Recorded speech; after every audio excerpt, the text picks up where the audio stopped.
They say that's what they want you to. That's what you think, huh? What you gonna do? Here's Mary Poppins.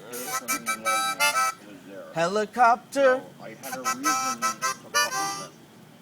A tree is running. President Lobster.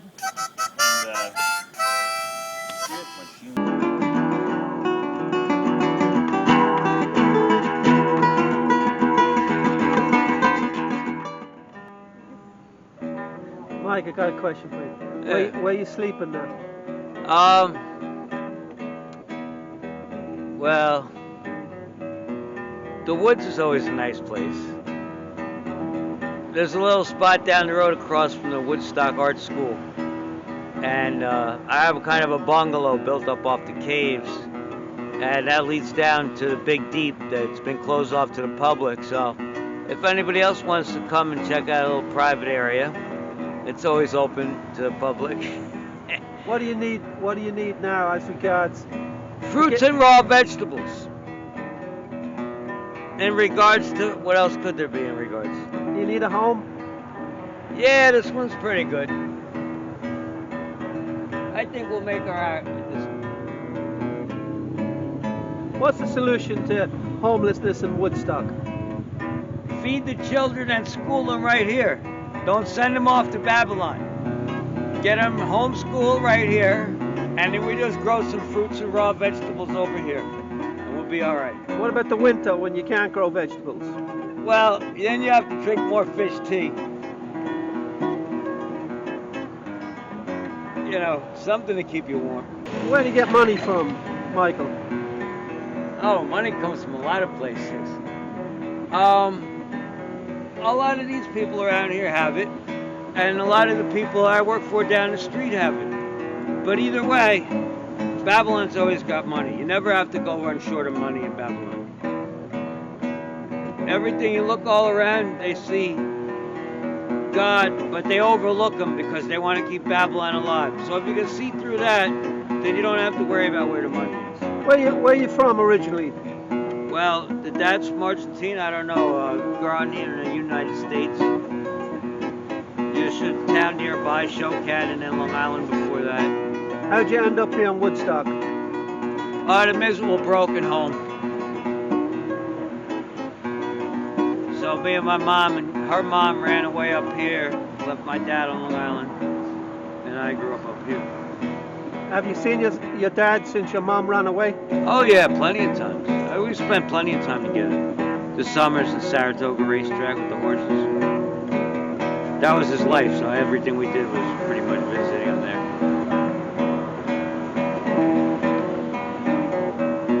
It was alright, you know, something different. Wasn't a lot of kids around the racetrack, but eventually ended up going around grabbing recyclable cans.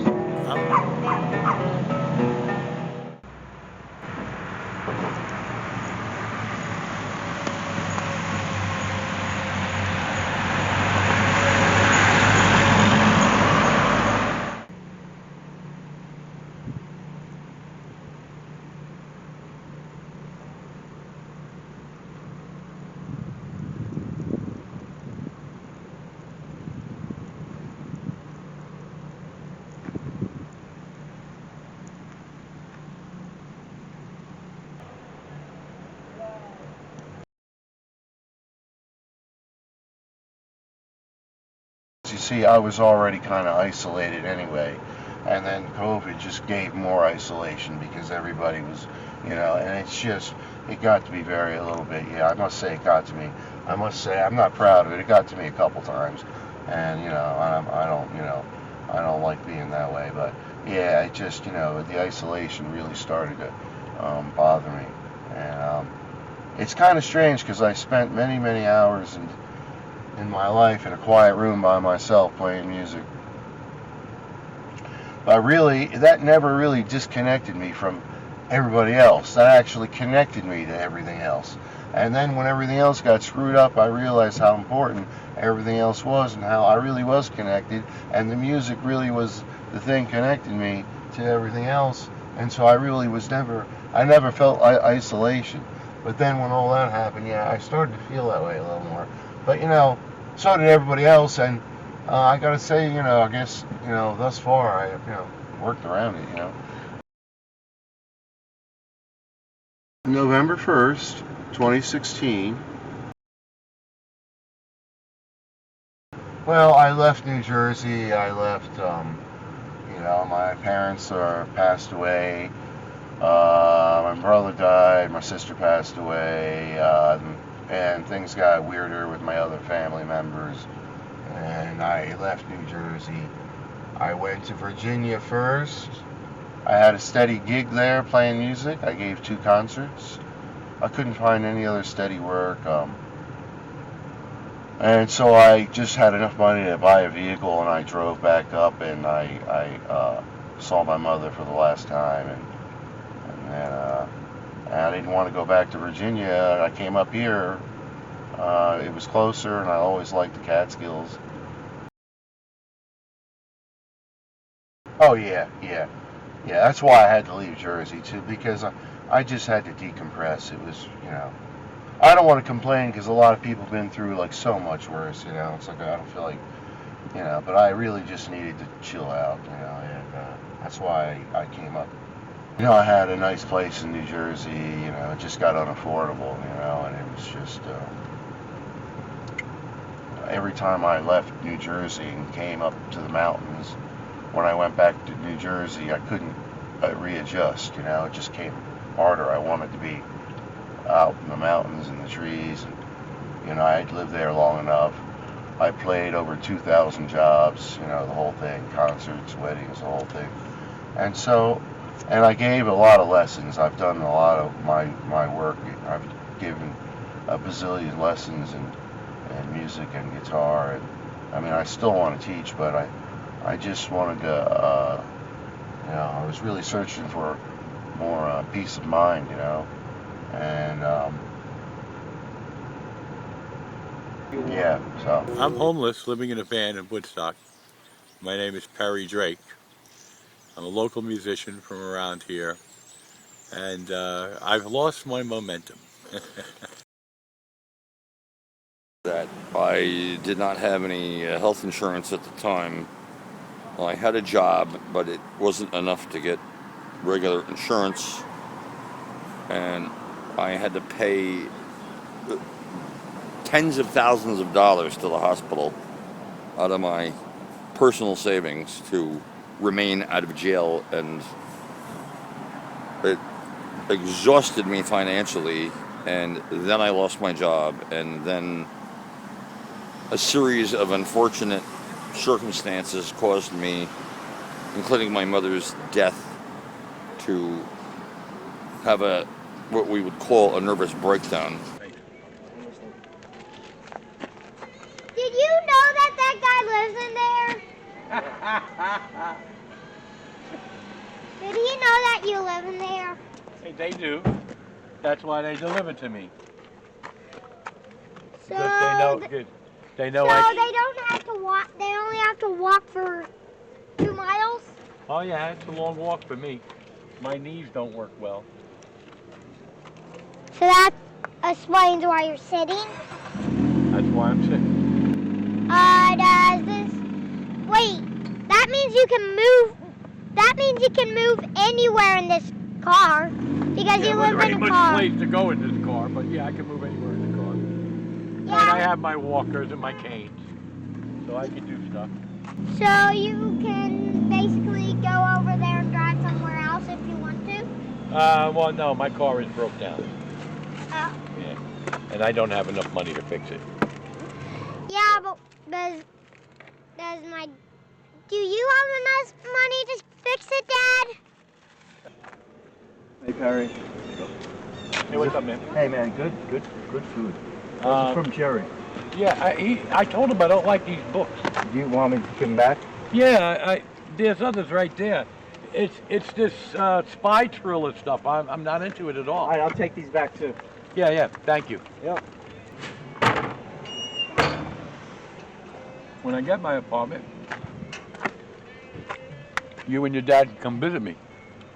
Hey, when you get your apartment, you're gonna live a happier life. My name is Peter Gay. I come from the mainland Jutland in Denmark. I immigrated to the United States in 1983. Yes, presently I live in my car and camp out due to an outrageous miscarriage of the most basic rules about housings, which is pending in the courts, but haven't been given a decision, and it have been pending since April. That's how I, at the age of 62, find myself for the first time homeless.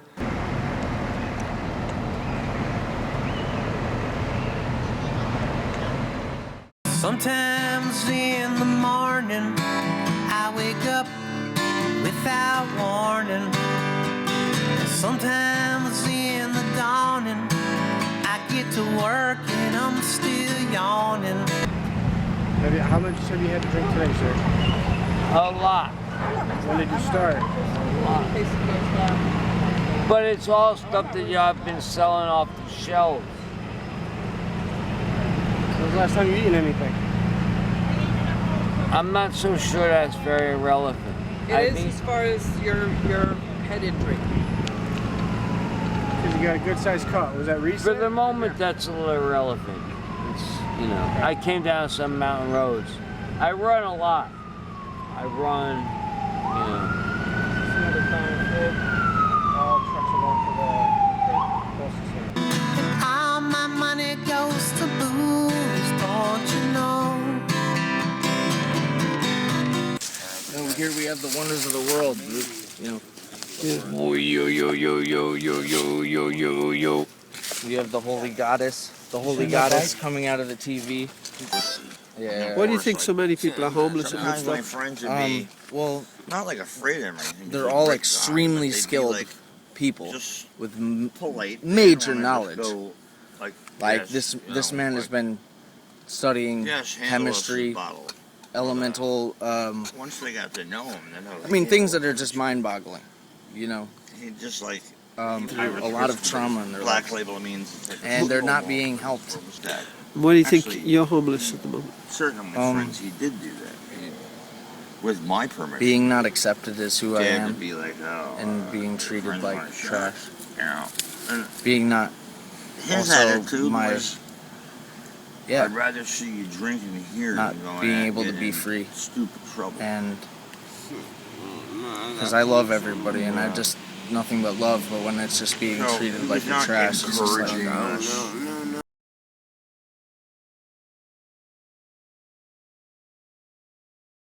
One of the things was I was dealing with addiction. So I just didn't have a lot of money. Not enough money to get an apartment, for sure. And if I had gotten another apartment, I had the landlords after me for the money I owed. And, you know, suicide attempts, so to speak. And I came up to Woodstock to start a new life and pursue my writing and artistry and being a musician. And unfortunately, things didn't quite work out up here either. And shit happened, and I found myself homeless and camping out and, you know, living on the streets, literally like sleeping on the pavement and in the cold. And it kind of sucked. But I had done it before in my youth, so I gave it another shot. But the bad weather caused things to, you know, the winter and the cold made it very difficult. But I've managed to soldier on, and I'm still here. I was caretaker. I was living with an elderly woman for 10 years. 8 days upon her death, the family illegally evicted me because they needed the court's approvals to do so, which they up to date still don't have. I go temporarily to another housing situation, which for different reasons didn't work out. So the last couple of months I have spent alternating between my tent and my car. When you ask about inconveniences and stuff of it. One of the strangest things is, like, when you in the municipal parking lot, the town will lock up the municipal bathroom. Now you're suddenly walking into criminal area because either you have to discreetly try to take a pee in your car in something, or go out in the trees, being at risk of being arrested for indecent exposure. So things you normally did when you had a home suddenly become something, well, is there anybody around here to see me? The attitude of people who pulls in if they see, I learned to limit my luggage in my car. If they see a lot, you kind of send, oh, that's probably a homeless person. And the trouble with homeless is it's not just necessarily substance abuse or mental challenges and stuff, but as me, first time at the age of 62, we can all land there for different reasons, and there's no mechanism set up. It's very nice with the soup kitchens and with the family and stuff, but basics, they only numb the symptoms, because why do people need this help in the first place, which goes back to a total failed housing policy, which is non-existing in Woodstock. There's no enforcement on the most basic fire and safety codes of slum landlords. I know, because I was involved in a case 30 years ago where the landlord indeed was deemed negligent. I would frequently, when I became homeless, sleep underneath the front porch of the Dutch Reformed Church, out of the rain, and there was a priest, Father Josh, who was very nice, and actually came out and spoke to me and said, "You're welcome here anytime. You know, we know your circumstances. You've been in some bad situations, and you're welcome to stay here. You're not bothering anybody. You're not causing a mess. You get up and leave when the sun comes up." And unfortunately, Father Josh went away on a sabbatical, and they got another priest in, and he came out and told me I couldn't be there. And it was pouring rain and cold, and I have bad legs and a heart condition, and I had nowhere to go. It was ice cold, pouring rain, and the police came at about 4 in the morning. It's usually about 4 in the morning when they decide to do this. And they actually were not kicking me in any way. Their police are nice, but they were tapping me with their foot on my ribs, and I had broken my ribs earlier, a couple months before, but they hurt. And I said, "Where am I going to go?" And they said, "We don't care. Just, you cannot be on the church property. We will have to arrest you for trespassing." So I had to get up and take my pack and my sleeping bag and just walk off into the night in the ice cold rain, where I was worried about getting pneumonia and things not being very pleasant, which they weren't. And I got soaking wet with rain and ice cold, and I could no longer return to the church. And one of the comments I made,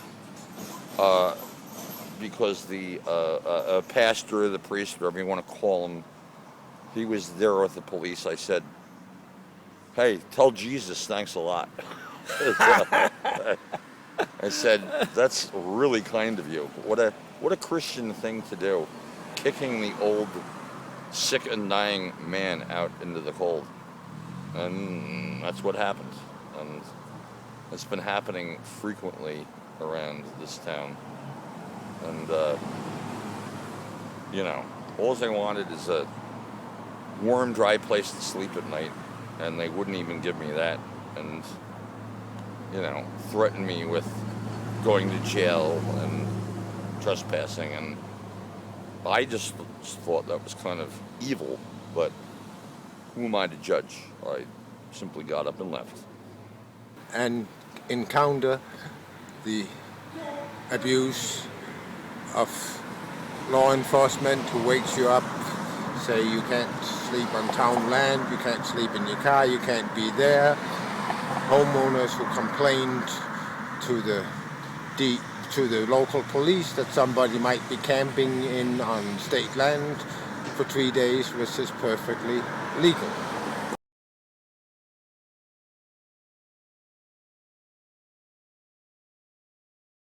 What I pay for the car, I really don't know if I can do it. I would need some kind of, but it's just time. That's all. I got another year or so with this vehicle, and then I'm all right.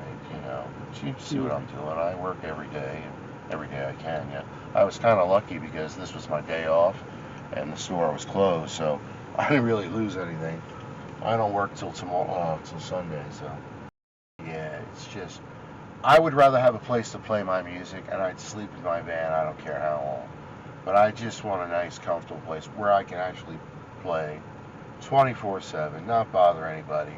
I won't even stay there. I'll just, and really, I don't want my music to be homeless. I got the Medicaid deal, and they helped me out because, last summer, remember how sick I was from the Lyme disease? It almost wiped me out. That was very painful. Really, I'm just grateful to be feeling good every day after that. I was really sick, and the Lyme disease was really bad too. I wound up at North Dutchess, and they gave me the whatever it is medicine, acetylene or whatever it is, dioxine, and oh yeah, that was tough,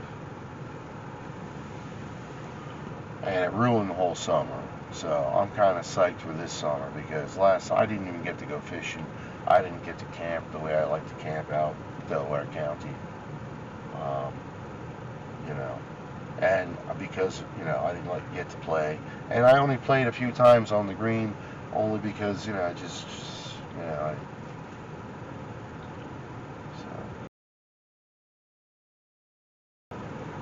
Well, I had my mother and father, and I had my 6 sisters living in the house. My 2 older brothers they were in the house too for a while. Then they went away to college, and it was quite normal. We went to the Philadelphia Zoo all the time. We used to go fishing and crabbing at Long Beach Island, Manahawkin, Forked River, Tom's River, whatever, Forked River, yeah. Catholic? Sure. Yep. My parents never forced me to go to church at all, And after I walked out of catechism, they called, and my mother said, look, if you don't want to go, you don't have to go. And so, so it was. My mother is from Germany, my father is Sicilian, and yeah, from Sicily. They were both born there, and they came here. My father came here when he was just a wee lad, I don't know, 2 or 3 years old, and they grew up in Boston. And the tenement building on Broadway in Boston is still there.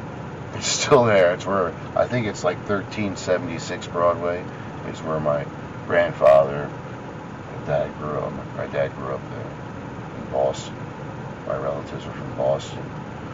My Uncle John and Uncle Peter were fishermen, and they eventually got their own fishing boat, and they bought a nice house in Medford outside of Boston. And my Aunt Connie was like really nice, and she like smothered me with affection, and she made the best like homemade pizza. And the only time I really had soda growing up, because my parents didn't buy soda, we drank that awful stuff Tang, But when my relatives from Boston came, they would buy like all the soda, and grape soda, my favorite soda, grape soda. My dad was an Army officer, supply. My mother was, I guess, recruited by, American Army, and she worked in the warehouse, and my father went to sign for the stuff, and that's how it was, yeah. And he had to arrange a military flight. He wasn't even with her. He arranged a military flight from like a cornfield in Germany, and my mother said as she was leaving, her mother said, "Look, you can still change your mind," and off she went on the plane. Yeah. Do you miss them? Yeah, they were good people. You realize a lot of good people. It's, I don't know, maybe it's just anybody can say it, but it's like, nah, it was different times. They were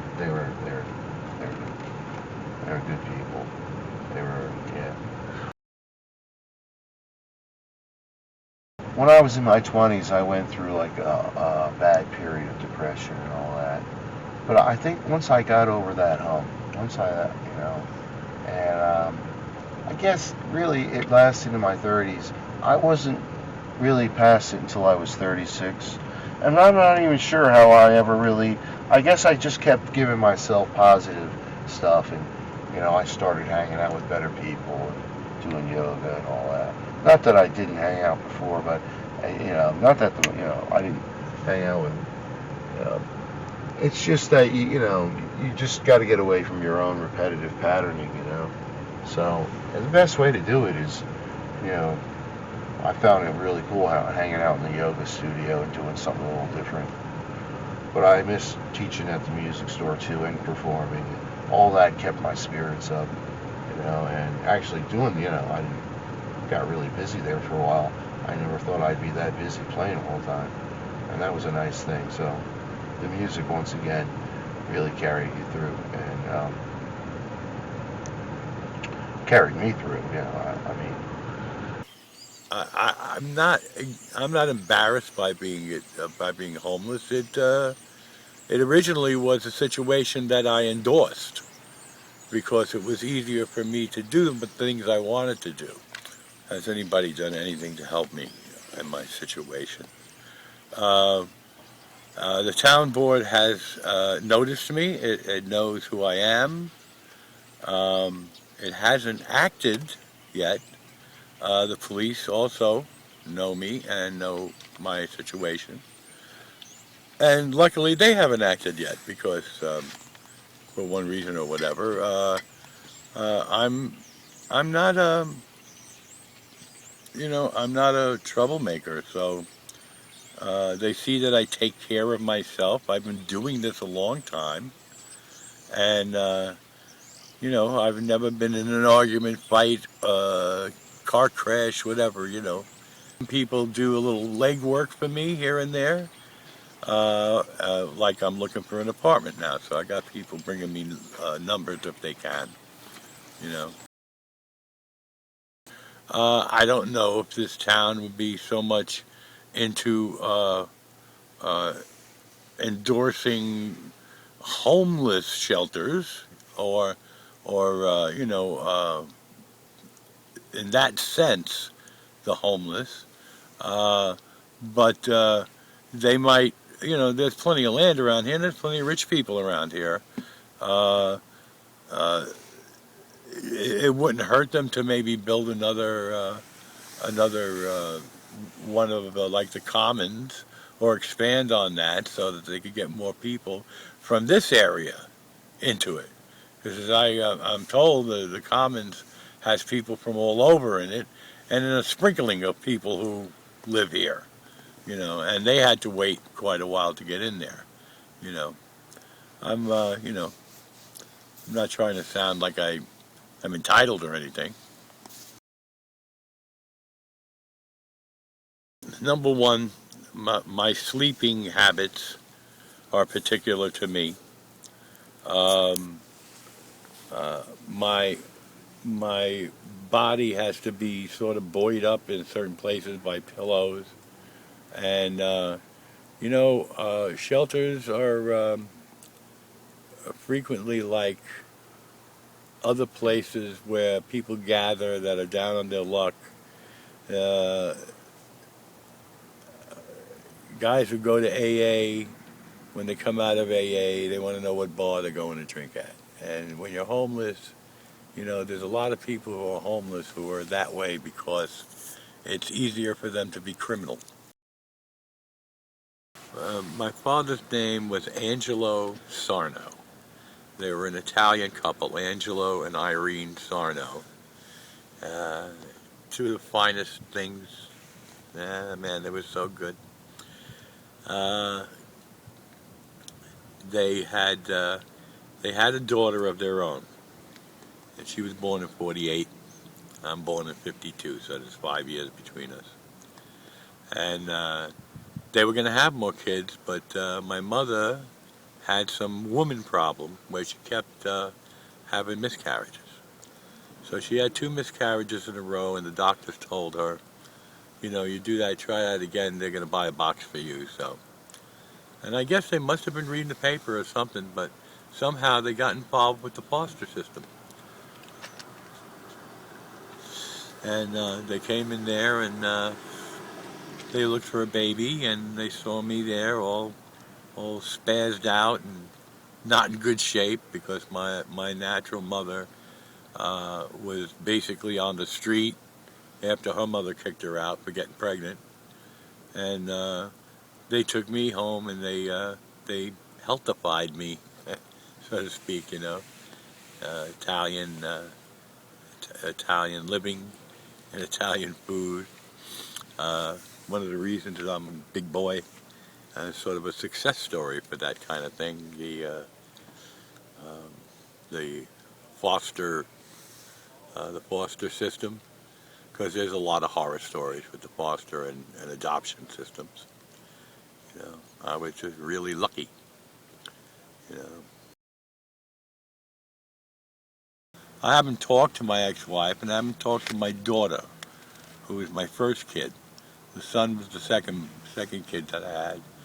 And basically, I went out to California to hang out with my godson, who was my musical partner for many years, his son. I went out there, and one of the fellas out there got online with my ex-wife. And one thing led to another, and I gave him the phone number, and I said, if anybody wants to get in touch with me, they can. And he bit the lure. So, you know, I saw him last week.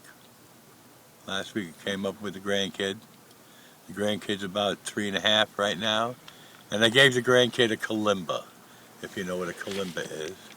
It's an African thumb piano. Right? It's a little box with some metal rods on it, and you hold it and you play it with your thumbs. You pluck at the rods, and it's pretty good little instrument. Yeah. I was in court today. Well, I don't mean to understate the crimes I was accused of, but and for that reason, I'll try to put them in an order that makes it sound decreasing in guiltiness, as if even I were guilty from the start. Graffiti, that would probably be then, because I did graffiti, and honestly, I did some big graffiti, but that was too long of a story to explain in detail and make it sound good for myself. So the graffiti I did was very little, and it wasn't visible from any public view, and that was, you know, kind of something that could have been overlooked, but because I told the police about it, kind of with a little bit of pride, it was looked into and it was found out about. Otherwise, nobody ever would have seen it. Then there was a misunderstanding about trying to give some money back on a rainy, cold night at the back of a restaurant at outdoor dining, and I was shaking off a wet 20 out of a 60 that was on a table, and I was waiting to see if somebody would come out and look for it. As I walked around and around, I had to walk quite a distance from where it was before somebody finally came out. And when he did, I gave it right back to him. That was considered petty larceny. Then there was saying hello to somebody at a convenience store very quickly, and the woman she was to marry soon said, "Don't be harassing my girl." So I walked out, and giving it some more thought, I later came back and said, you know, you could have chosen a better word, something more respectable. And the next day I found out I was not allowed in the store anymore. And when I came to court for whatever reasons I check in with different things that are going on around town, I found out that I had charges for graffiti, for petty larceny, and stalking, harassment, and trespassing. And that pretty much put me against faith in the legal system. But at the last minute, I pulled off a good one in the Faith the Rastafari and said, So tell me, well, Michael, what happened today? today, In court. they said, well, we slipped a different lawyer in on you, so you might as well just come back into the date because he doesn't know what you're all about. And then, and I wrote the judge a letter, and he seemed to kind of like that, so that helped a lot. How much do you think alcohol has to do with what you did? Oh, alcohol's a terrible influence. If I look back at my past, I would think it's still catching up with me. That's all I really want to say about that. It's Okay. that serious. Tell me, what kind of home do you live in now? Well, realistically, because I stand Rasta, and the earth is a pretty big home. Now, I know most people like the idea of a home they call a house, and that means a roof over your head.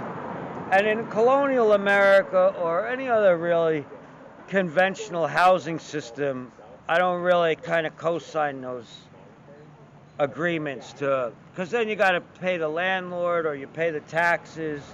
And so I live outside. I live in the woods. Sometimes you live in the woods alone because not a lot of people want to live like that these days. But Do you think having a home would help you with your alcohol problem?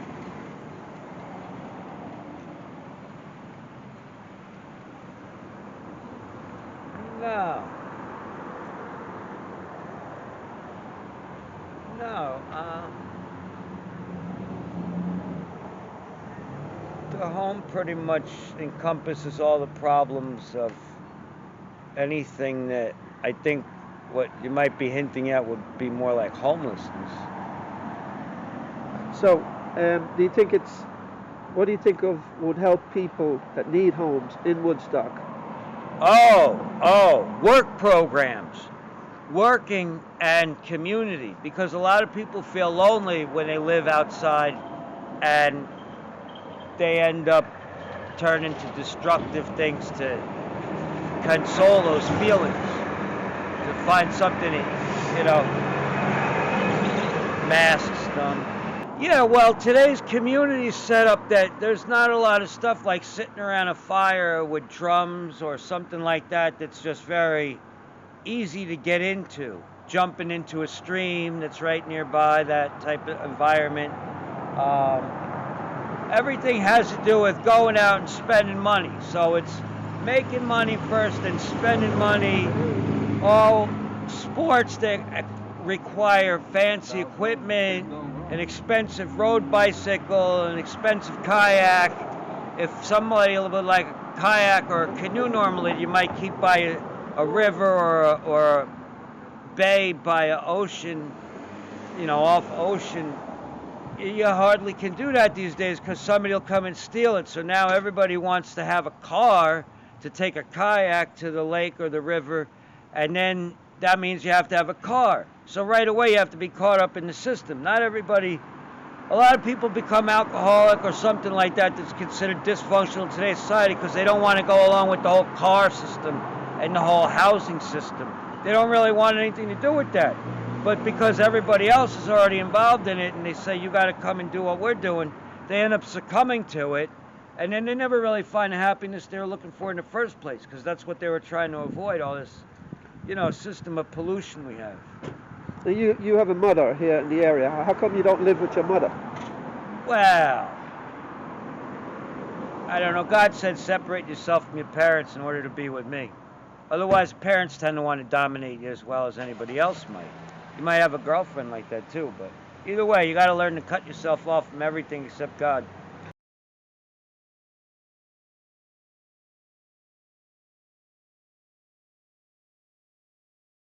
Well, family was a place in the winter where I could spend at least 8 hours in the warm if I wanted to. It was a place to get a meal or just see people and talk to them. There was a social thing going on in family at one point. You know that because that's where you met me, basically. And you know, there was a whole bunch of people would stop in every day, or people that were like me because I didn't have anywhere to go. And that's one of the things living in a van.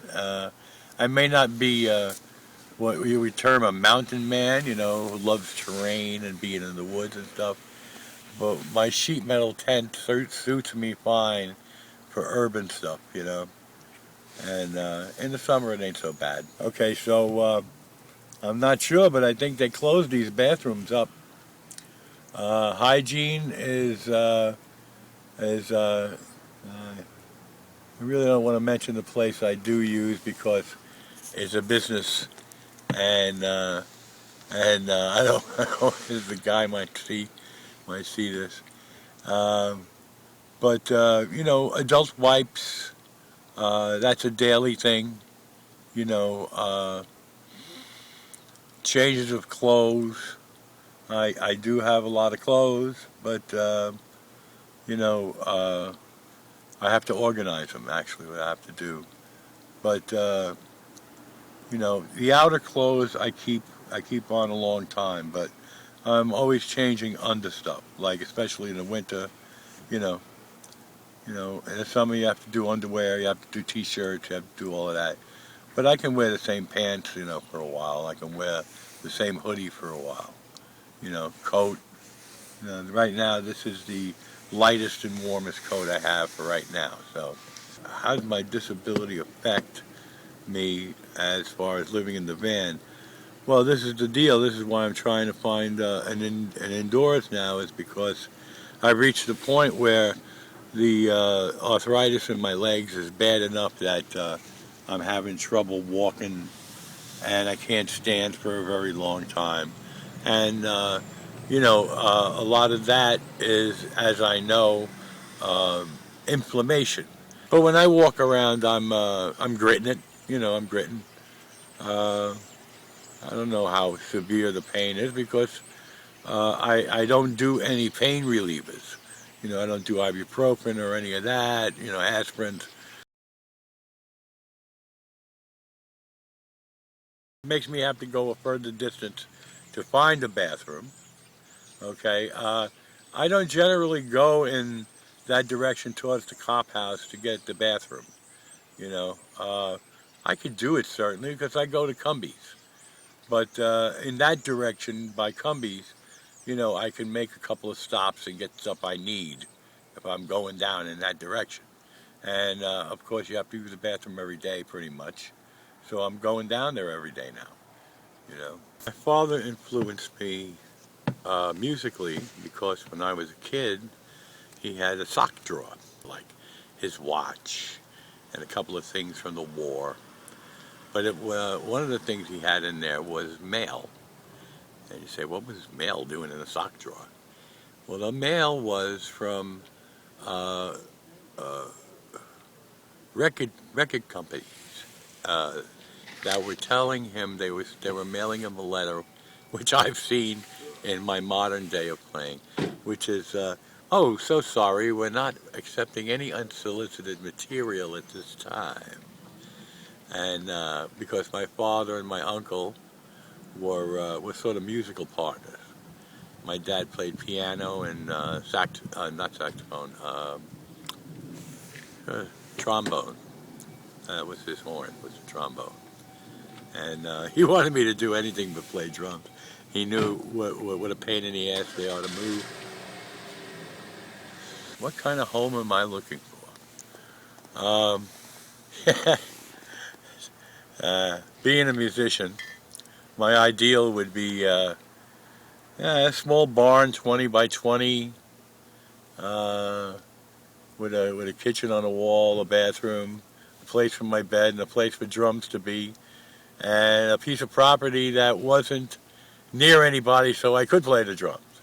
But to be realistic, I'm thinking a studio or a one-bedroom, and I think I would rather have a studio, but it seems that a lot of these one-bedroom apartments, only because I'm not a real you know, housekeeper, so to speak. Not that I'm a mess, but the more housekeeping there is, the harder it is for someone who can't stand around much.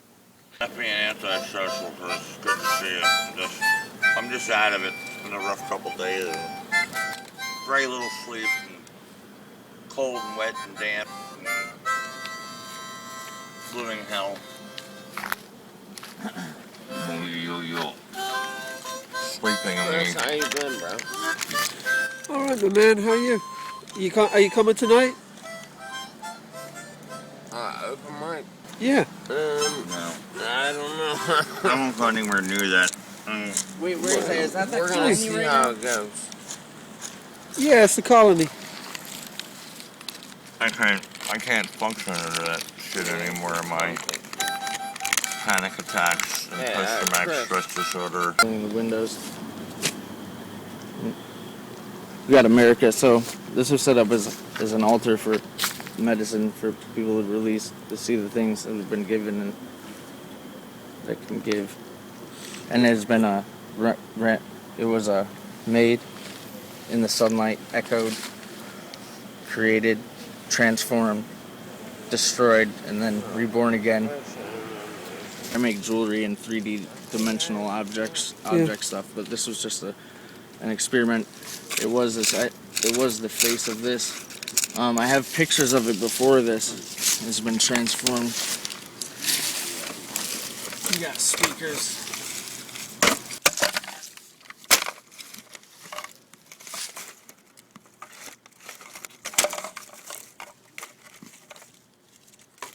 Oh, there we go. So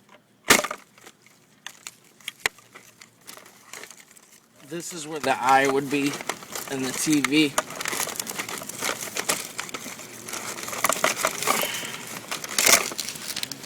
It's really, really medicine to me. Okay, so when I came up here one time, my dad, just before he died,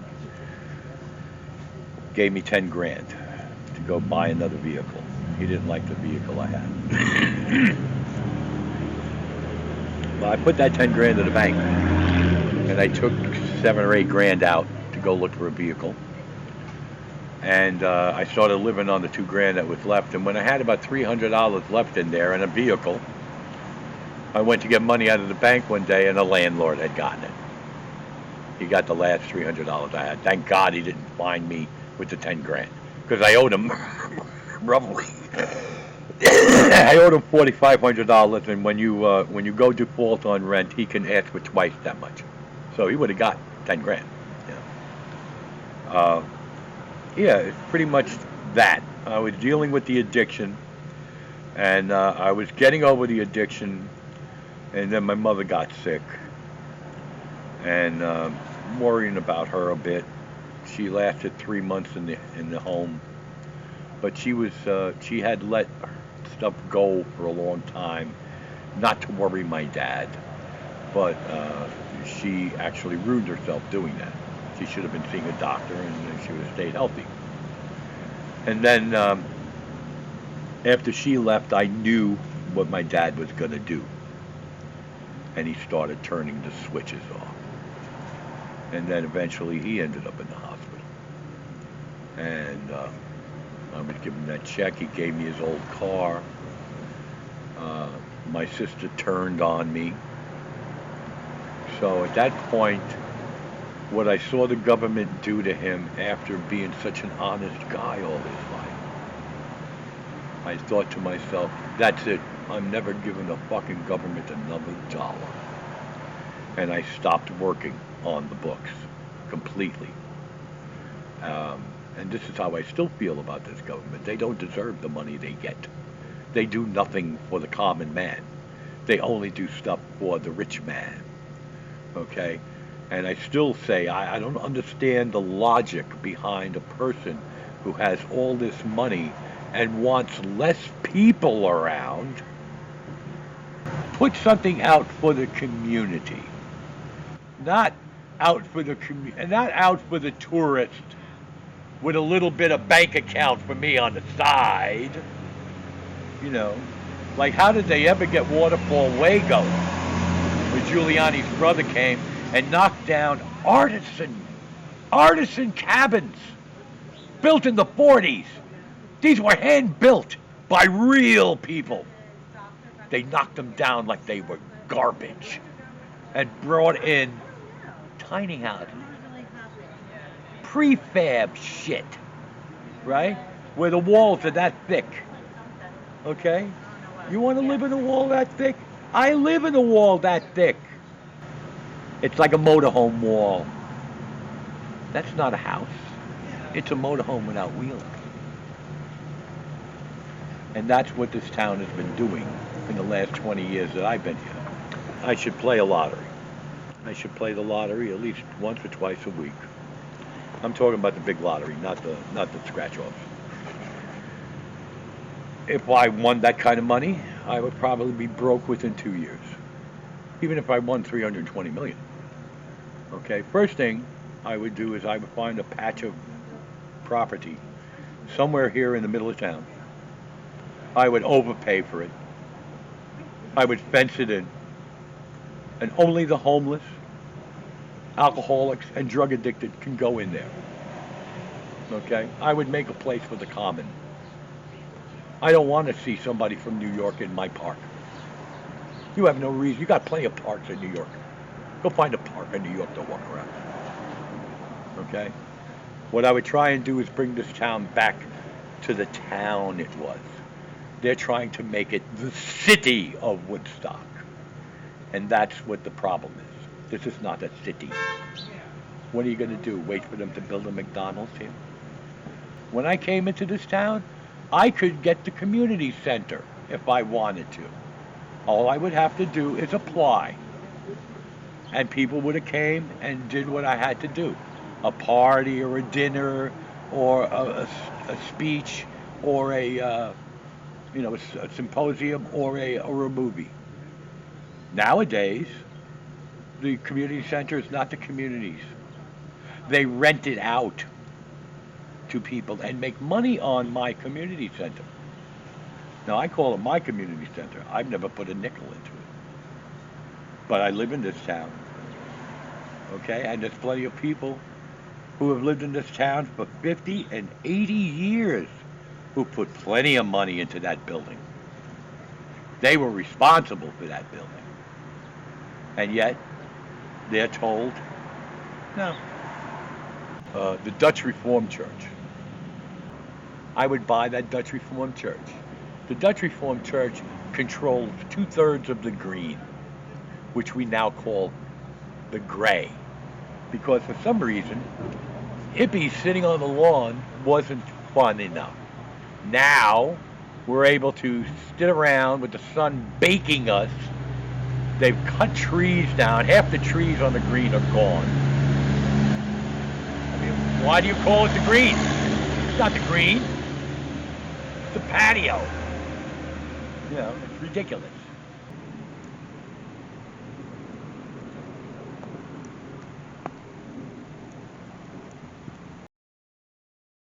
I was born at Fort Dix Army Hospital.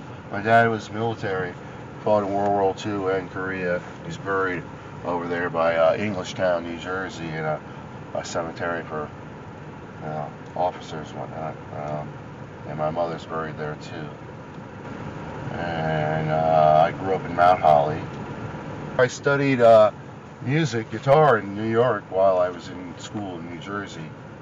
And then after school I studied with Dr. Julio Prohl for almost 10 years till he passed away. What I didn't want to do was wind up in Kingston, because that's just too much like where it was in New Jersey, and I just think it defeats the whole purpose. You try to find a conducive area, you know, so and then I got to know people, and it just, you know, it worked out that way, you know. I liked Woodstock for those reasons, because, you know, I don't know what people think, but really I just want to play music. I have to talk more because of my job now, but I'd rather just, you know, whatever. Everything costs so much more. You can't really work a job and really, if, you know, I guess where it depends where you are. In New York State, you know, a little bit more difficult, you know. But,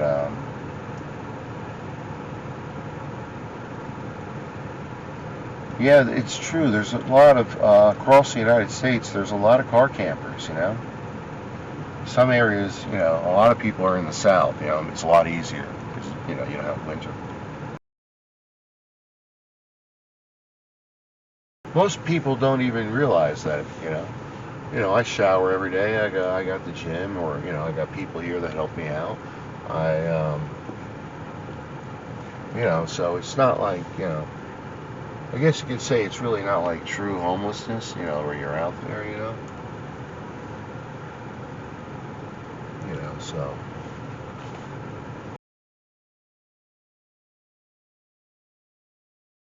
I was a music major. I studied music, and I majored in performance on guitar, classical guitar. And yeah. I'd like to live anywhere close by where you can, like, you know, let your dog out the back door and there's woods back there. You know what I mean? It's somewhere, but, you know.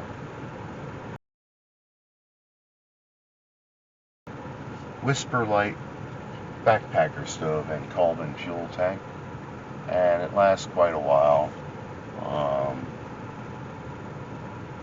And you can basically cook quite a few, except for baking. You can't bake, but you can cook quite a few things. When it rains, you can't use it because you don't want it to. It'll just mess it up. You know. What it provides is something ineffable, spiritual. It connects the person to life itself, and it's a way to look backward, and especially now, you know, listen to just about anything. And that's from a listener's standpoint. As a performer, I realize how special that is, because as fine it is, as nice as it is to listen, to be able to play this stuff, or to, you know, playing on any instrument or whatever you do, sing, or it's a great joy. It's a great joy.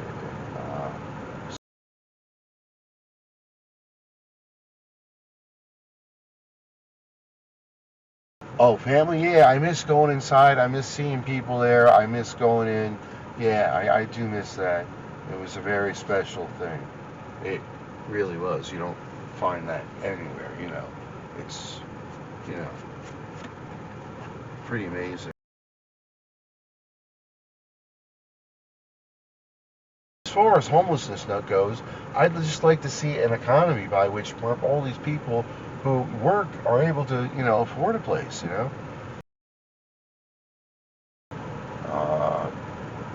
One of the people that's helped me out too, and I guess I should throw him in there as long, you know, with family and Hudson Valley Food Pantry, is Jogger John. He's been able, you know, I've been able to shower there. He's been very kind to me. He's been a good friend, and a few other people, and that's how really, you know.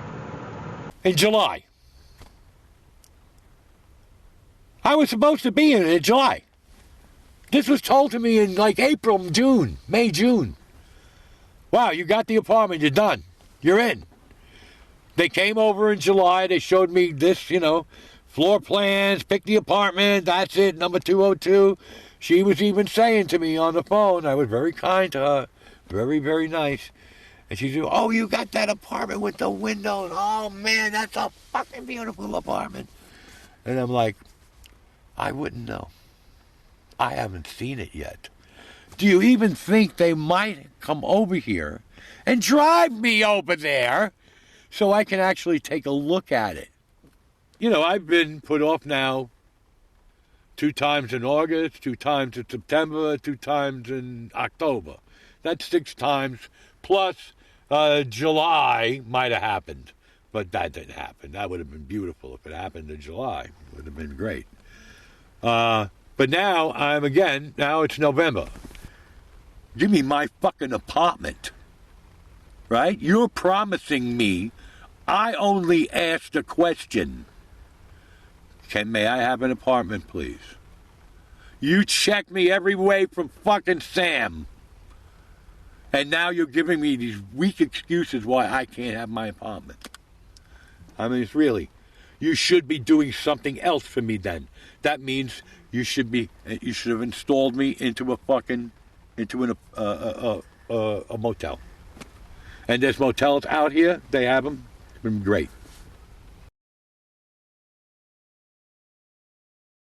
Anybody that brings food to this door does not bring warm food. They bring a box of cold food that they don't want from the food bank. That's all I need. I'll put all the peas here. Right, I'll put all the beans over here. I'll just get them under here. And I don't know what my stove is underneath the back of this seat. It's under there. It's under there. Of course you're joking. You can hear it. No, this is my stove. It's right under there. Where is it? Metal? Right there. Hear it? Yeah. That's a 2-burner fucking propane stove right under the seat. I pop this fucking chair forward, and I can pull that stove out and start a fire somewhere. I mean, you're stringing me along here. I'm the one who's living in the street, right? You go home every day. You have a job. They pay you money. You're healthy. Okay? I'm fucking having trouble walking and I'm pissing myself every day. Thank you.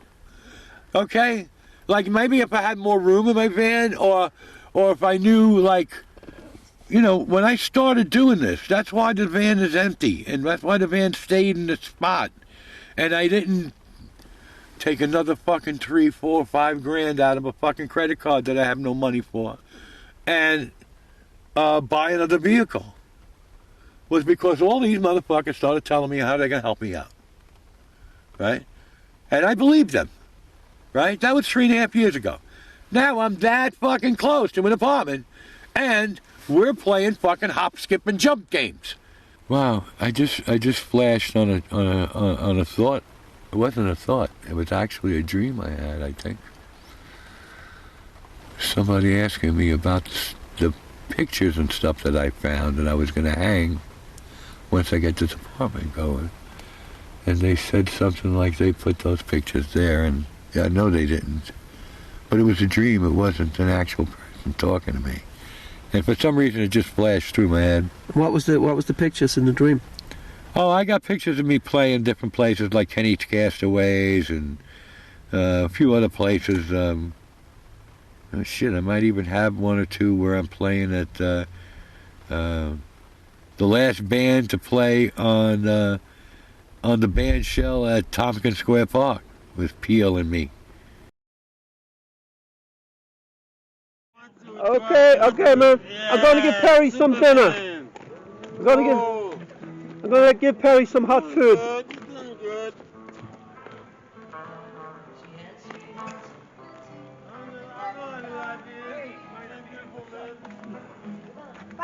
Hey Perry, we got some hot food for you. Oh wow, okay. Some Halloween hot food. I got something left over from yesterday. I didn't quite finish. Yeah. Beautiful man, you're doing good. I know what life is. Thanks, Dally. Thank you. It's good you got 2 kids from that mother and then you enjoy your kid got now. Absolutely. Mother.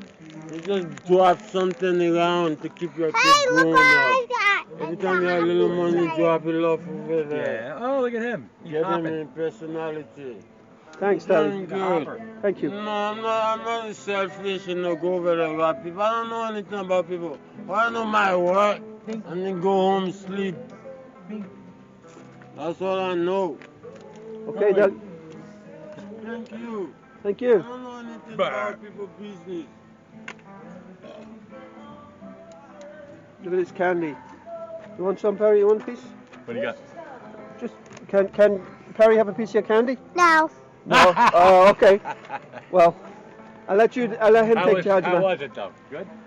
Trick or treating? Good? Yeah. Yeah, I bet. I ate one. Oh, you ate one. Okay, good. Dad! Yeah, what? What's up? This spider just Oh my from God! over here to over there. So, do you have the other container? Yeah, I do, right. Cool. So running it. Like I said, it's got some stuff in it yet. These are at a premium. Just rice. No, no problem. Oh yeah, no doubt. Here, And, Liam, put that. Oh, you got that, yeah. Put that in our bag. Stuff that into the bag. So how is this Halloween treating you, Perry? Not too bad. I got up late. Yeah. And Violet stopped by as a witch. And one of the girls in there is a clown. And I've seen a couple of people, but not a lot of people. And I was waiting on something coming out of there. Christy's son, I gave him money to go get me a squishy burger. So this won't go to waste in any case. You know what I mean? I might nibble on it right now just to slack my thirst. But you know, this I can take this to them tomorrow and just heat it up right in the bottle. Sure. Yeah, and if they don't heat it up, I'll heat it up for you. No, it's good enough. Yeah. Yeah. No, right now, even the dimple is down. We cooked it this morning. I'm saying even the dimple is down right now. What is the dimple? Oh yeah, good. Even that dimple is down. That means it's going to stay fresh. It squeezed itself down. Yeah. But basically that's it. Yeah, hanging out. Cool. Reading the gang that you couldn't shoot straight. Mm-hmm. The Jimmy Breslin story.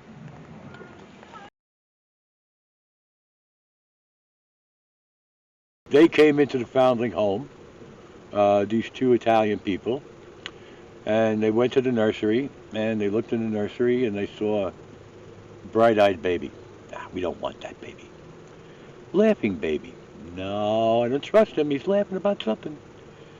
This baby, that baby, this baby. And then in the back row, there was a baby that was just sitting there. His eye was closed. His skin was yellow. He had rickets. He was crying and crying. He wouldn't stop crying. And Irene Sarno said, Angelo, that's the one. And that was me. Do you feel that people care about people who don't have their own home? Do you feel that people are available to help? Or do you think there is a cognitive dissonance there? We live in a country where social help is considered communism. In other words, well, you know, you're a fucking lazy piece of shit. And we see what you do, we see how you live, and you don't deserve anything. We're even pissed off that FDR got the retirement thing together, Social Security. You know how angry they were that they actually got that going? Holy cats, man. You know, they called him a communist, they called him all kinds of shit. And he was one of the best presidents we ever had. How did I meet and what happened to my natural mother is, well, originally, my grandmother, who I don't know, told her daughter, you ever come into this house with a big belly, and I'll throw you out into the street. Now, I don't know. That sounds to me like a 14-year-old girl is kind of horny, and then the mother is seeing this, and, oh, you're going to be a whore, lottie-dottie, all this. So it doesn't sound like she had the wherewithal to help my mother. But she did throw her out in the street when she got pregnant. And then she wandered about until she saw an ad in New York City for the New York Foundling Home, which was taking children that were not wanted or couldn't be cared for, and they would find a foster home or an adoption home for them. And that's how I ended up in the New York Foundling Home. And Foundling Home and the Jewish Philanthropies at the time were hooked up. And I did meet my mother when I was like 7, 8. I spent a day with her. We saw a movie. I remember the movie. It was a Corman movie, Three Tales of Terror. I was very into horror. And there wasn't very much there between us. She sort of looked like me. She wore glasses like me. And I used to have a habit of my right leg jittering up and down on the ball of your foot. I don't know if you've ever seen anybody do something like that. But she exhibited that behavior the first time I met her because she was nervous. She was nervous. And that's why I used to do it, was because I was nervous. And then years later, say, yeah, 7 years later, I was going to a school upstate called Hawthorne Cedar Knoll School for the emotionally disturbed. And Foundling Home thought I was tied too closely to my foster mother because anytime they ever asked me a question about it, I was very defensive on her. And she was a bit of a nut, but I wouldn't have traded her for anything. But and I was going to this school, and then they set up a thing where I actually got on a train and I went to Connecticut and met her in Hartford, and we went to her house and spent a nothing day there. And there was nothing between us. She was a total stranger to me, and I had nothing in me for her. So, I mean, at the time, 7, 14, I probably wasn't thinking too much about her feelings. I was just thinking, when can I get out of this situation? And that's pretty much how I rolled it. I don't want to be in that situation again. You do this again, and I'll run away, or I'll become bad, something like that. I don't know. I might have said that to somebody.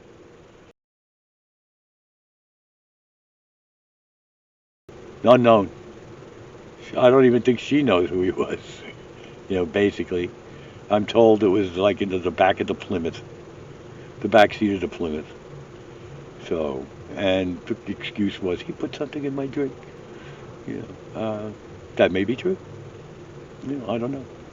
I'd have to have a time machine to go back.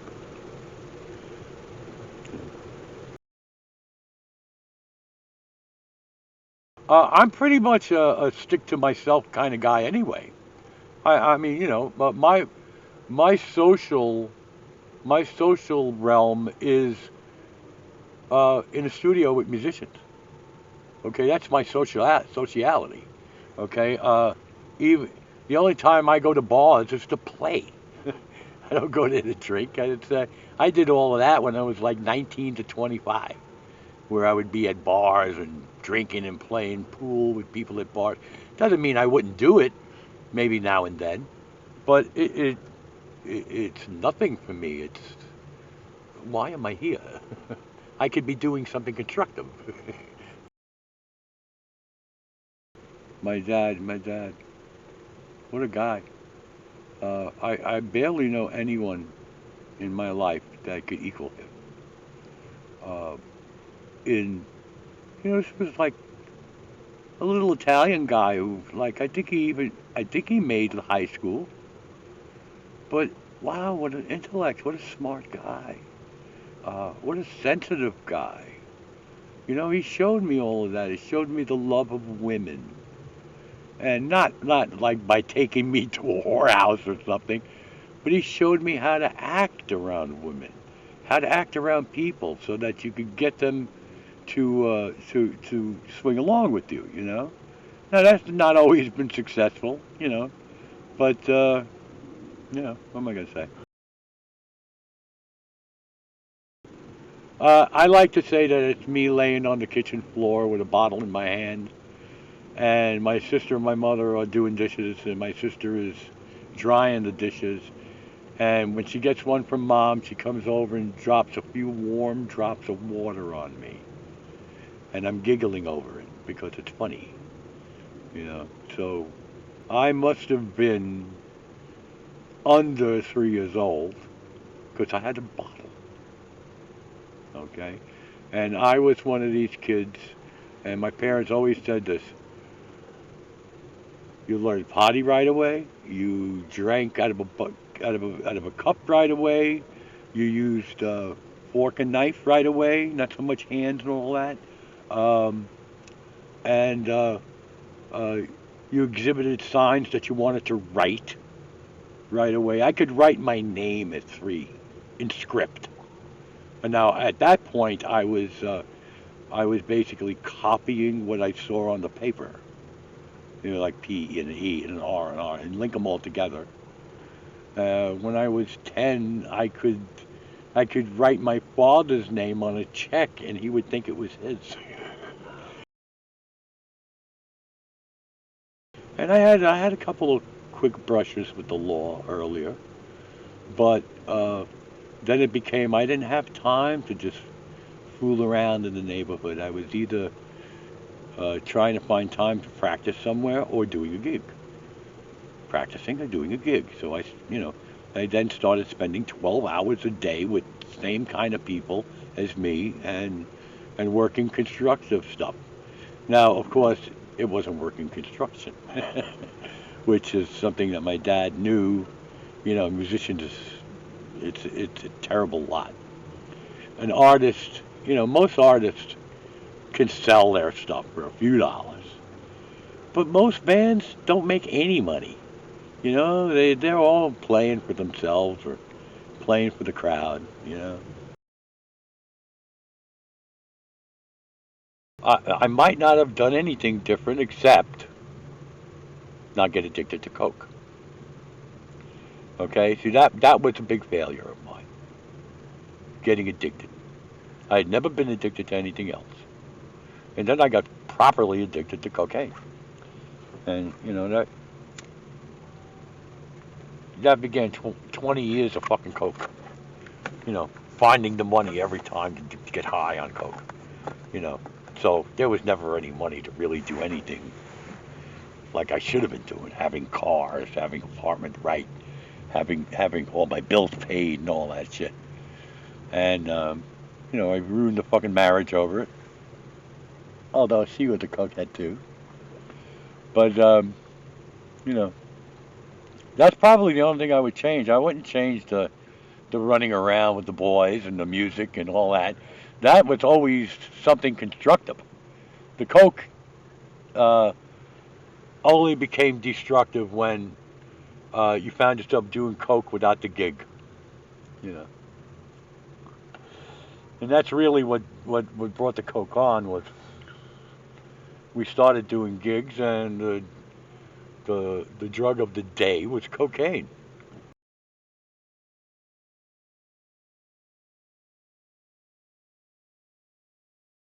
Rich is a very funny thing. I've had my dealings with rich people in my life, and I've told you this before that I've met many rich people who would be willing to do anything for you. Uh, they'll take you out and buy you $300 worth of dinner at in Cape Cod. They'll fly you to Cape Cod to have the dinner. But if they think you need $40 for an electric bill, you'll never hear from them. That's because there's an attitude that if you can't keep the basics going, that you're not to be trusted or not to be helped or something. I don't understand that. There's lots of people who can't keep the basics together.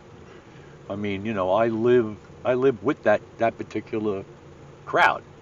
Okay? I don't mean that like we all get together at a big party or something.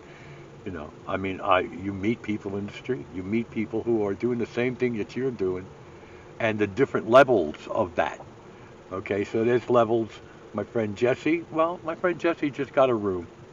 Okay, but Jesse works every goddamn day. He drinks, and he's a drunk, but he works. Okay, and even Bill Acker.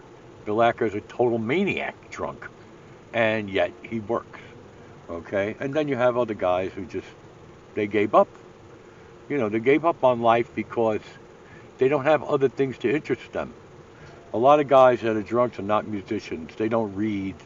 They don't go to they don't go to an opera.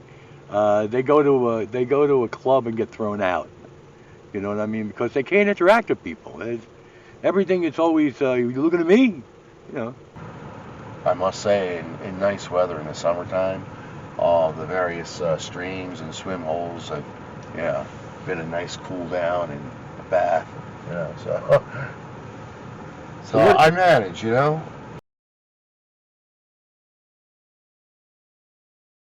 Well, that's the hard part because you see, you got the isolation thing going on.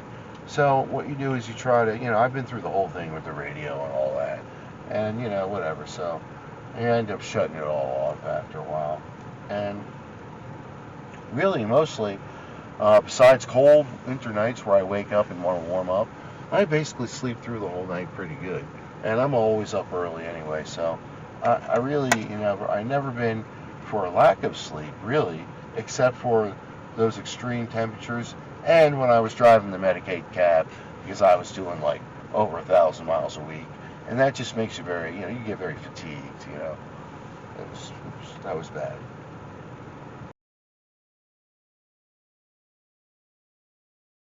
I miss it. I miss people and all this stuff. I see the sign is still up, 6 feet, social distance, all that. I mean, somehow or another, you know, whatever. No, what I would really want to see reinstated is the poetry reading. You know what I mean? You know, we used to have it in where I lived in Jersey. There was one, like, I guess, I don't know, Tuesday, Wednesday night poetry reading. I'd like to see that reinstated. Yeah.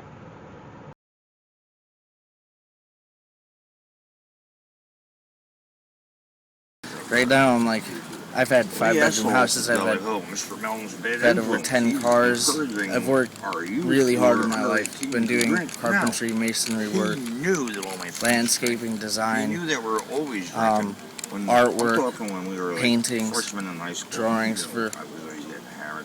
You know, I never took classes except for when you're in basic elementary or something, but I taught myself everything I know. This wouldn't be exactly a good example of anything that I really do. I can show you a little tiny bit of something that I do in here. You know, nowadays that's like scandalous. So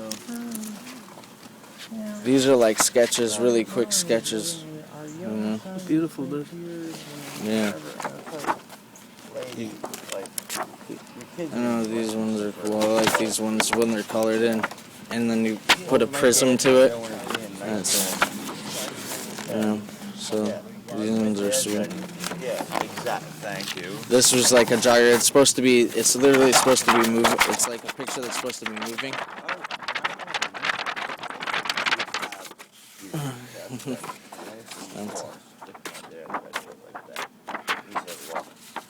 It's because it says all evolve, all love, and then I was planning on DNA patterns spinning through it. These are sketches, simple sketches. We could do so much great hologram work. But, I just need to be in a place where I can do it. You know? Where are you now? I'm nowhere right now. I have no place to really be. I'm like, I have all my equipment. I have forge Dremels, saws. I used to make jewelry and stuff, and like I could, you know. So I've like. How do you put it? You said it's a whole social thing. I used to. I can't. I have all the materials, but I don't have a place that I could just be to come up. Like I need like a solid year of like being able to just create and have a space where nobody is, you know, fucking with me, and we can all work together. Like, cause it's like boundless artwork. I can make boundless artwork easily. You know. Something got around.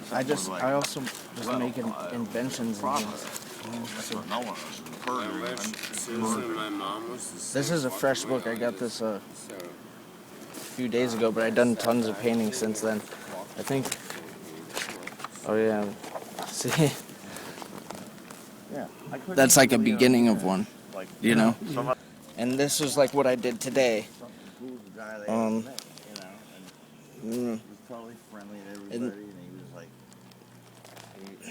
It's supposed to be looked at like it's like gold and silver too.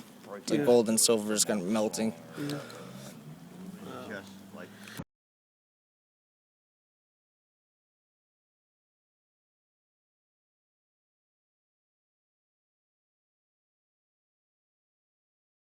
But again, hopefully, well, tomorrow I'll be laying down on a warm bed somewhere. Okay, I got to get some garbage bags out of family so I can take these pillows with me because I can't lay down on a bed without pillows. I got to have something under a leg. I have to have something under an arm, and something's got to go here, something's got to go there. It's a pain in the ass. How long is it since you've torn the key in any apartment or any home? Oh, that's 25 years.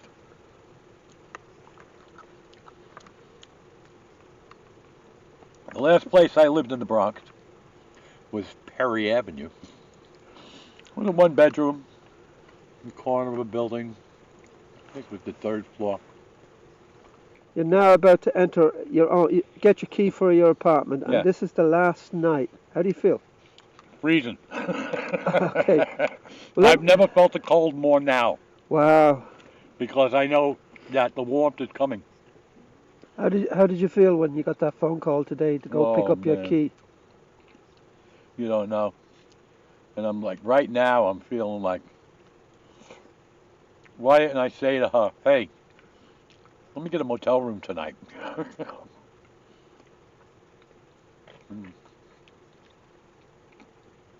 This is awful good, man. So do you feel better about spending this night in your van, or is it just like any ordinary night? No, it's going to be an ordinary, I'm up all night trying to keep the cold out. It's going to be like that, like it was last night. I got down to 20 last night. Yeah, it was cold. Yeah. And how do you feel about paying rent for the first time in 25 years? I hate it. I hate it. Why are they charging me rent? Why should they charge me rent? Don't they know who I am?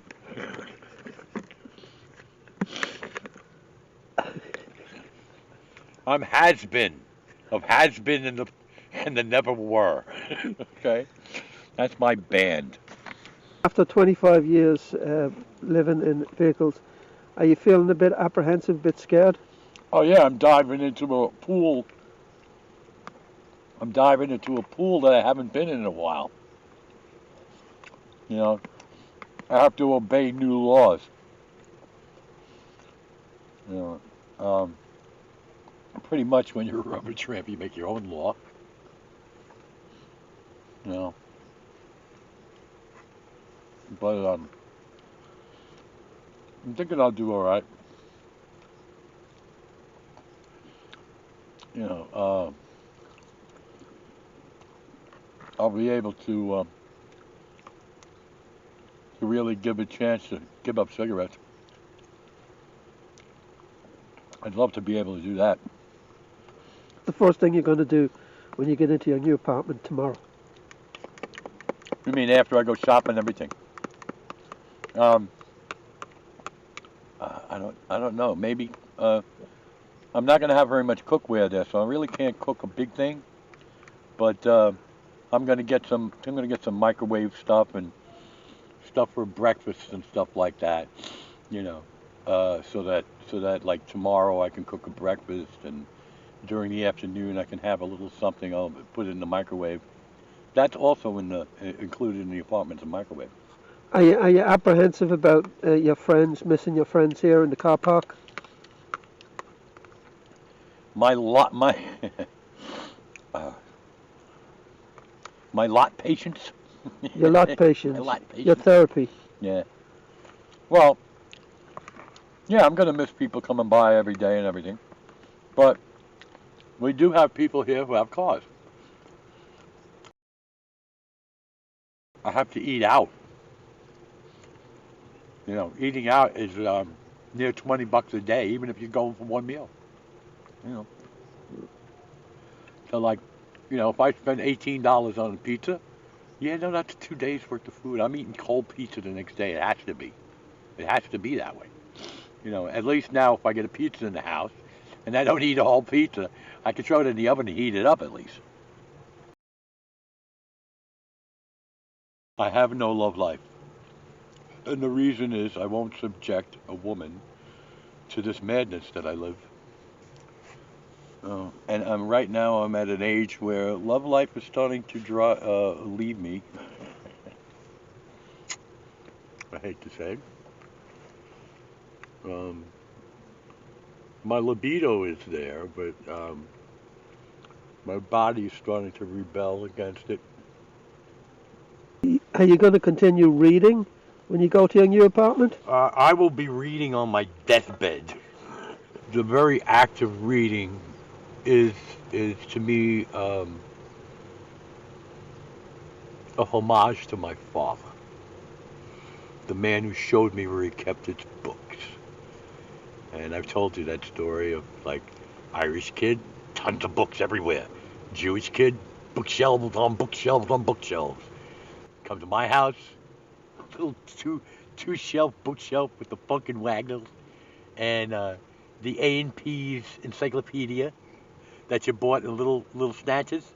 You bought like 12 pages of the encyclopedia for the next 5 years, and then you ended up with an encyclopedia that thick, right? Will you sleep on the street tonight, or will you go stay with a friend? I'll probably sleep I'll probably sleep under a tree probably tonight. Definitely, or up in a tree. What do you think has to happen before people get housed? Is it the government's problem, or what? No, it's our communities. It's the people lacking communication in our everyday. Let's have a town meetings or something. Let's connect with people, more and accept people, not judge them if they have a problem or in situations, not hurt them, not. Friggin' bullshit with everybody. People get really abused. I just like playing music. What's that there? Huh? What's that? Oh, it's just so it's like part of the song. So I was writing the song. So that's the song. Oh, that's you wrote it. That's music, is it? Right. Yeah, It's like it's like. I'm not even exactly It sure. says everything rings. All is everything. All eclipses. The soul is reborn in love. And it's like the truth.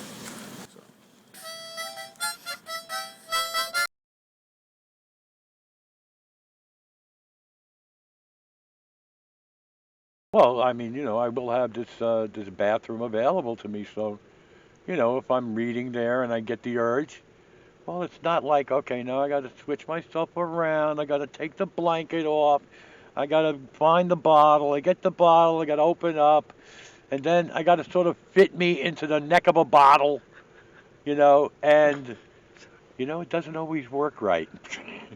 Sometimes you go to pee and it's the pressure in the bottle is pushing piss out the top. I've taken many a dump in the van. It's just a question of getting the bucket under you at the right spot, and you do your thing, close up the bucket, drop it, get rid of it, so it's not in your van. Like you don't keep it. Piss is something else. It's got to go into a bottle, and then it has to go into a keeper bottle. Okay, because I'm only peeing in a little glass bottle like that. Because what's the sense of trying to hold a fucking, half a gallon of pee, trying to get to the neck of a half a gallon of pee moving around and shit in the cold. You can't do that.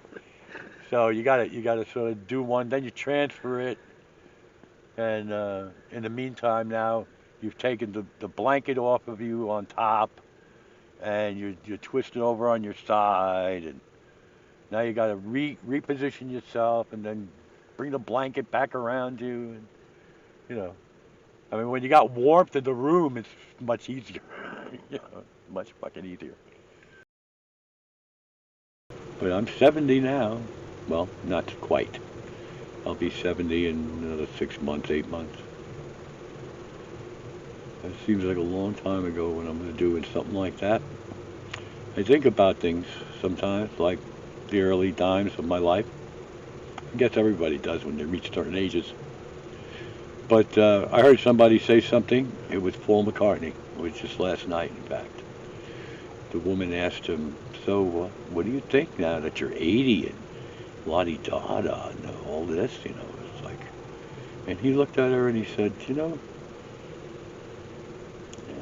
I'm 80, but I'm 25. Because the same way I feel, I've told people this for many years. I open my eyes and I'm 19 years old. I step foot off the bed and 60 years drops on me like that. My dad warned me. I complained to him one day that my hands were starting to hurt. From repetitive things that I do with the drums. has knocked all the all the fibers out of my fucking knuckles and shit. Now it's getting hand pains and stuff. And he looked at me with a smile on his face, and this is the kind of guy he was. The kind of how you say it? This kind of humor he had. He looked at me and he said, "Hands hurting? Wait till you're 60." He said, "My hands stopped hurting 20 years ago. That's when the rest of me started hurting." He said, and he prays for the day when he'll feel only his hands hurting him. Yeah, something else. Quite a guy, Angelo Sarno. I wish you would have known him. Yeah. Yeah, man, quite a guy. Guy who didn't drink, he didn't smoke, he didn't carouse. He was interested in his family. Worshipped my mother. You can't ask for better than that, Can't ask for better than that. And the example he set, I didn't follow his footsteps. If I had, I would have been a mailman. I would have had a retirement. I probably wouldn't be living in this van. Might be another van. But, I'd still be 69, no matter what, right? So, what happens to you, and you have to make lemonade out of lemons. If you lose that, then where are you? You know what I'm saying? If you still can retain the ability to make lemonade out of lemons, pretty much nothing will bother you. Shit'll bother you. There's no way around getting bothered. Things failing and things going wrong with you. It's just the way it is.